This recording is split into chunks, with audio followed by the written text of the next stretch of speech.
The Ramayana, Bharata's Vigil. By India Classical Tales. Brought to you by TellStory.net, stories from around the world. Bharata returned to Ayodhya from his grandfather's house to find the city wearing the wrong expression. Flags were down. Music had stopped. The servants who came to receive him moved with the particular care of people who were carrying something they did not want to drop. His mother Kaikeyi met him before he reached his father's rooms, and her face held a strange brightness, the look of someone who believes she has done something successful. She told him everything, the two boons she had invoked, Rama's exile, and then, almost as an afterthought, that Dasharatha had died within days of Rama's departure, calling his eldest son's name. She told him that he was now king. Bharata stood very still for a long time. Then he laid out, word by careful word, exactly what she had done. She had taken a king from his people, a son from his father, and she had traded the moral authority of an entire dynasty against the satisfaction of watching her own son sit on a throne he had not earned. When he had finished speaking, his mother sat looking at the floor, and Bharata was not satisfied, because there was no satisfaction available, but there was nothing more useful to say. He refused the throne. He would not be crowned. He would not enter his father's council room as its owner. Bharata and his younger brother Shatrughna performed every rite properly, standing in the Saraya's waters at dawn, offering the water and the sesame and the prayers for a man they had not been permitted to say farewell to. The king went into the fire with full honors. His eldest son was not there to light it.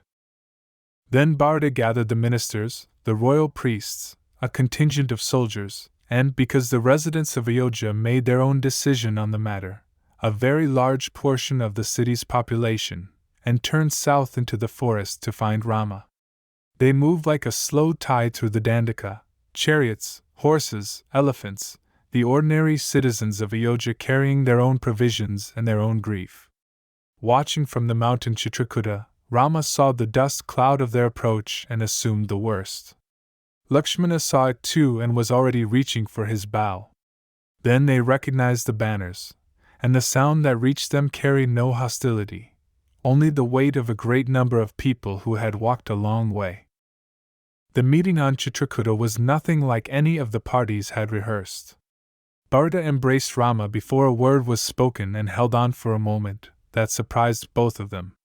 When he stepped back, his eyes were red.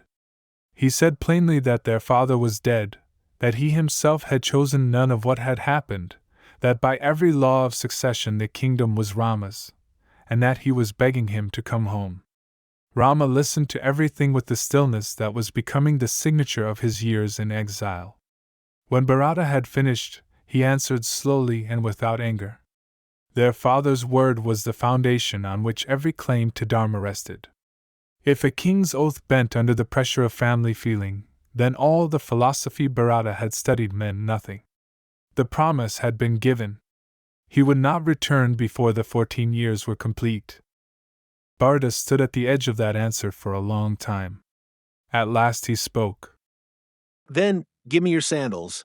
Rama removed his wooden sandals, simple things worn from months of forest paths, and placed them in Bharata's hands.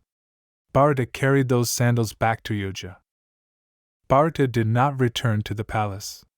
He moved himself to Nandagrama, a small village at the kingdom's edge, and built a hermitage there, bark cloth, matted hair, a diet of roots and rainwater, the spare living of a man in penance rather than power. Every morning he placed Rama's sandals on the throne in the council hall. Every minister, every petitioner, every ambassador from foreign courts came before those sandals as before the king. Bharata sat to the side as regent and attendant, not as ruler.